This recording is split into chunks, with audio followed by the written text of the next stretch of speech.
किंवा देवाचा अवतार म्हणत होते. ब्रिटिशांविरुद्ध आणि स्थानिक अधिकाऱ्यांविरुद्ध सशस्त्र लढण्याची वेळ त्याच्यावर का आली? या सर्व प्रश्नांची उत्तरे शोधण्याचा आपण आज प्रयत्न करणार आहोत. आदिवासी म्हणजे या जंगलातले राजे, या धरतीवरचे मूळ निवासी. जंगलात स्वच्छंदपणे नैसर्गिक जीवन जगावे, कोणाच्याही दबावाशिवाय मनमोकळेपणाने हिंडावे, फिरावे, स्वातंत्र्याचा मनमुराद आनंद घ्यावा, असे सुंदर जीवन जगलेले आदिवासी ब्रिटिशांच्या काळात अन्याय, अत्याचार आणि जोर जबरदस्ती याला बळी पडले. ब्रिटिशांनी आदिवासींच्या जमिनी जप्त केल्या, त्यांना त्यांच्या जंगलात मुक्तपणे फिरण्याची बंदी घातली गेली, अन्यायाला कर लागले गेले.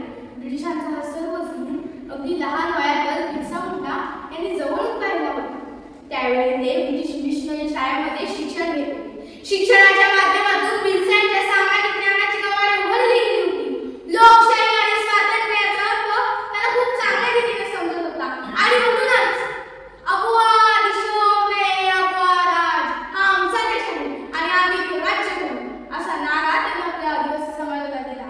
या सर्वातून एकच आवाज जन्माला आला, अन्यायाविरुद्ध आपण राहिलेच पाहिजे. बिरसा मुंडा फक्त एक योद्धाच नव्हते, तर ते आध्यात्मिक आणि सामाजिक क्रांतीचे नेते होते.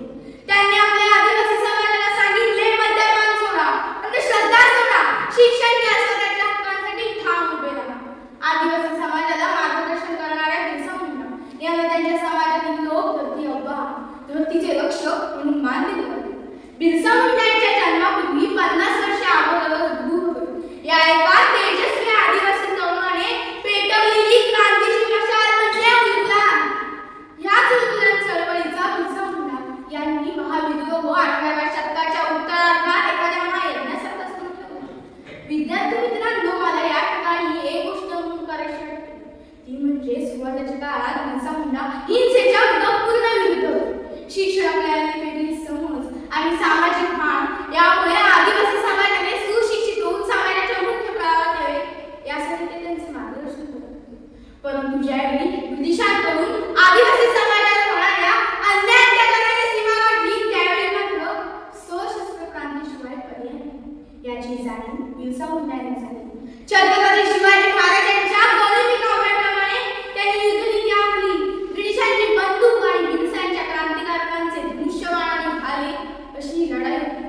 ब्रिटिशांचे पोलीस ठाणे, सरकारी तोड, न्यायालय यांच्यावर ते सशस्त्र हल्ले करत.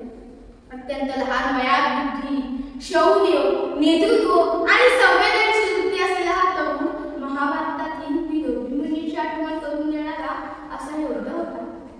बिरसाला पकडून त्याची उलगुलान चळवळ बंद करण्याचे ब्रिटिश सरकारने ठरविले. विश्वासघाताने बिरसाला पकडण्यात ब्रिटिश सरकारला यश आले. रांचीच्या तुरुंगात त्यांची रवानगी झाली. 20 मे 1905 ते पुढे बिरसाचे तुरुंगातील दिवस आजही एक रहस्यच आहे. 9 जून 1900 रोजी तुरुंगातच बिरसा मुंडा यांचा गूढ मृत्यू झाला. मृत्यूपूर्वी या लोकनायकाने आपल्या अनुयायांसाठी एक नियम ठेवला, मी फक्त एक शरीर नाही, मी या जंगलावर हक्क सांगणारा या जंगलातला एक प्राचीन जीव आहे. मी अमर आहे, जंगल कधीच विनाश पावत नाही.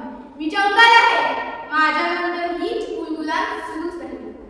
बिरसा मुंडा हे फक्त एक नाव नाही, तर ती एक ज्वाला आहे,